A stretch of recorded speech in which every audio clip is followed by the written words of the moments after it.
Hello दोस्तों, नमस्ते, प्रणाम, हर हर महादेव। आप सभी का स्वागत है हमारे यूट्यूब चैनल में। आइए, बहुत ही प्यारा गीत लाए हैं, आप लोग सुनिए। बहुत सुंदर गीत है, आप लोग सुनिएगा।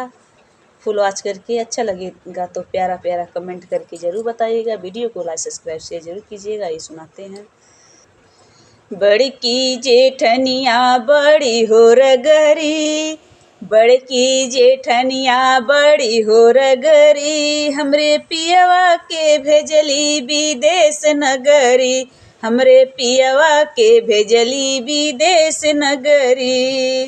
संग में नदिया लेके बोलेली बोलिया, संग में नदी लेके बोलेली बोलिया।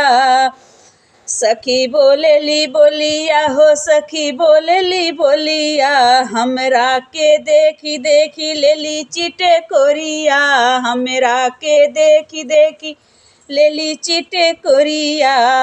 दिनवा कटेला नहीं रतिया बड़ी, हमरे पियवा के भेजली विदेश नगरी, हमरे पियवा के भेजलिन विदेश नगरी, हमरे पियवा के भेजलिन विदेश नगरी।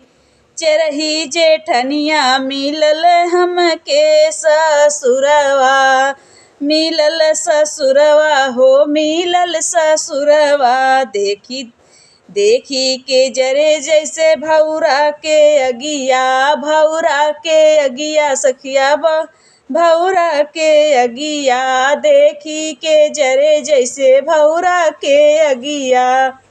सासू से झगड़ा लगावे रगरी, हमरे पियवा के भेजली विदेश नगरी, सासू से झगड़ा लगावे रगरी, हमरे पियवा के भेजलिन विदेश नगरी।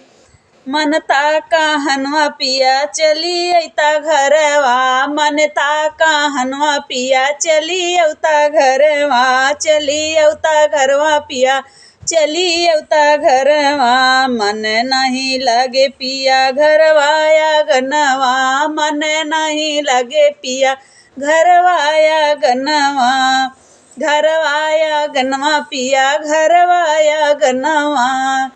ट्रेनिया के टिकट कटाला सझही, ट्रेनिया के टिकट कटाला सझही, हमरे पियवा के भेजली विदेश नगरी, हमरे पियवा के भेजलिन विदेश नगरी, हमरे पियवा के भेजलिन विदेश नगरी।